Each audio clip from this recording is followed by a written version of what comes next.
नमस्कार मेरे संगीत के साथियों, स्वर के साथियों और मेरे साहित्य के साथियों और दोस्तों। शिवांजलि प्रभावंदन की तरफ से आपको शुभकामनाएं। और आपकी सेहत कैसी है ये आप बताइए। आप संगीत से जुड़े हैं, साथ ही में साहित्य से जुड़े हैं, तो आपको पता है साहित्य की रग रग कहाँ तक जाती है। और साहित्य के साथ साथ संगीत की भी हमारी जो रगें हैं किस तरीके से धुनों से जुड़ जाती हैं, संगीत के शब्दों से जुड़ जाती हैं और संगीत के तारों से हमारे रक्त वाहिनियों को कहें तो झंझना देती हैं, हमारे दिमाग को एक आकार भी देती हैं। हमें लगता है कि हाँ, हम मतलब ये संगीत जो है हमारी आधार भूमि है और जिस आधार को हम संजोना चाहते हैं, हमें लगता है कि इस आधार को मजबूत भी करें।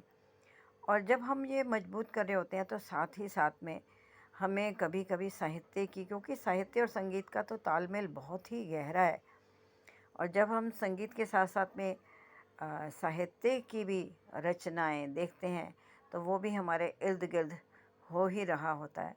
तो जो शाश्वत है, जो चीज़ें हमारे आसपास होती हैं, हम उसी के साथ में साहित्य को जोड़कर देखते हैं, हम अपने आप को देखते हैं। और जब हम संगीत की धुनों को सुनते हैं या संगीत के सुरों को सुनते हैं या संगीत के शब्दों को सुनते हैं तो स्वाभाविक रूप से हमारा हृदय शब्द वंदन करने लगता है। हमें लगता है कि संगीत जो है हमारी आधार भूमि है। मुझे याद है जब हमारे बच्चे बिल्कुल पैदा ही हुए थे तो मैं उस वक़्त बच्चों को सुलाने के लिए एक कैसेट लेकर आई थी। ये हमारे बहुत अच्छे सितारिस्ट और ये बजाते थे कश्मीर के, क्या नाम है उनका, अभी तो मैं नाम भी भूल गई। एक्चुअली मैं खुद को भी भूल ही रहती हूँ, तो मैं इस वजह से नाम भी भूल गई उनके, लेकिन वो संतूर वादक थे कश्मीर के। अभी थोड़ी देर में दिमाग में आ जाएगा, अभी ज़रा पीछे चला गया दिमाग के।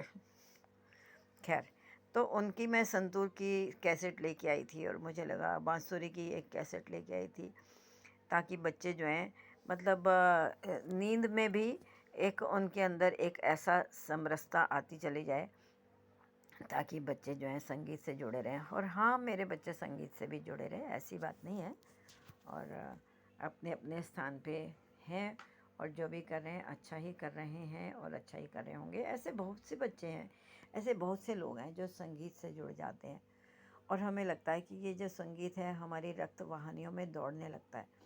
मुझे अच्छे से याद है जब मेरी माँ हरिओम शरण के भजन सुना करती थी।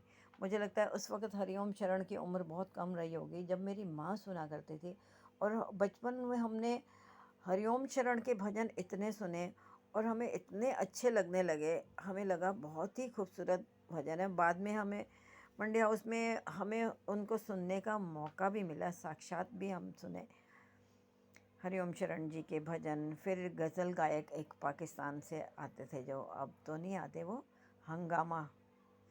उन्होंने वाकई दिमाग में ऐसा हंगामा खड़ा किया कि लगता था कि हाँ, हम उनको सुने बगैर रह नहीं सकते, और हम उनको सुनते ज़रूर थे।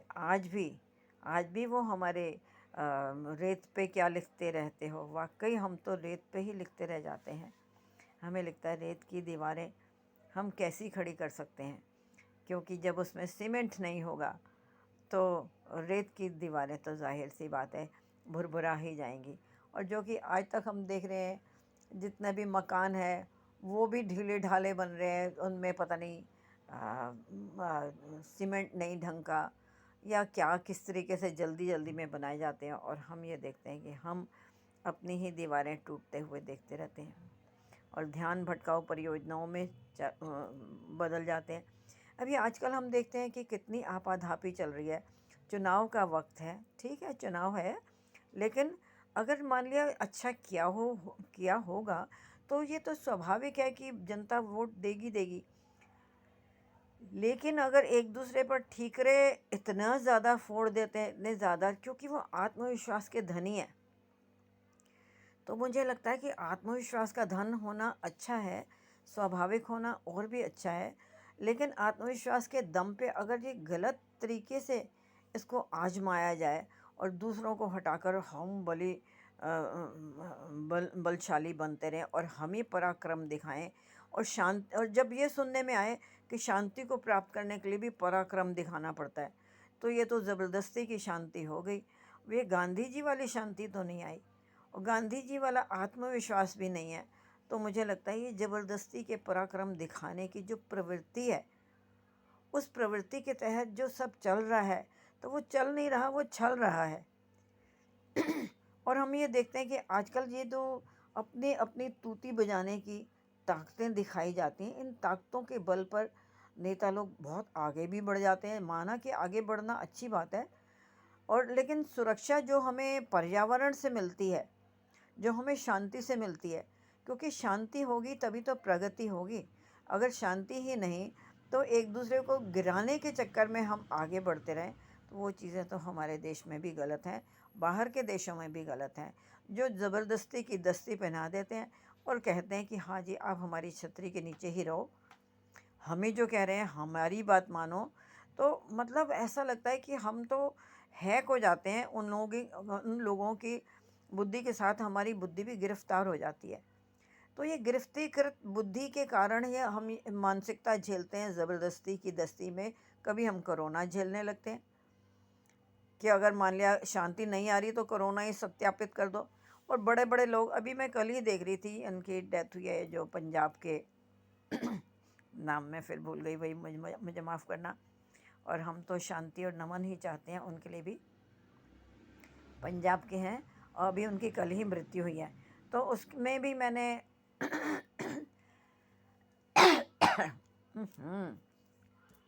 ये आम भी ना आजकल अभी खट्टे ही हैं, मीठे आम अभी आने वाले हैं, 15 मई के बाद ही आएंगे वो भी, और तब तक गला थोड़ा सा ख़राब करके ही मानेंगे ये हमारा। खैर जो भी है, ये तो चीज़ एक अपनी अपनी अलग है। तो हम देखते हैं हर चीज़ का अस्तित्व है, पराक्रम का अपना अस्तित्व है, लेकिन पराक्रम का मतलब ये नहीं कि आत्मविश्वास के धनी राम इतना ज़बरदस्त आत्मविश्वास दिखाते हैं कि अपनी अपनी छतरी के नीचे ज़बरदस्ती की दस्ती पहनाते हैं कि आ जाओ आ जाओ हमारी छतरी के नीचे आ जाओ। और हर देश अगर यही सोचता रहेगा, तो जाहिर सी बात है कि व्यवधान तो होंगे और उथल पुथल भी होगी, लोगों के मन मस्तिष्क में भी शांति तो रहेगी नहीं, लड़ाई झगड़े बढ़ेंगे, और ये लड़ाई झगड़े हमें कहाँ तक ले जाते हैं कि हमारा पर्यावरण ख़राब होने लगे। तो मुझे लगता है ये बहुत ही गलत चीज़ें हो रही हैं हमारे, ना सिर्फ हमारे समाज में, हमारे देश में, बल्कि दूसरे देशों में भी। तो अभी हम यूक्रेन को देख रहे हैं, और यूक्रेन में कितना पराक्रम दिखाने के लिए चाहे और देश आ रहे हैं, या यूक्रेन के अलावा हम रूस को देख रहे हैं, सभी लोग तो अपना अपना पराक्रम दिखाने में लगे हुए हैं। और ये पराक्रम हमें कहाँ ले जाएगा अगर पर्यावरण का ही नाश, क्या सत्यानाश होता रहा।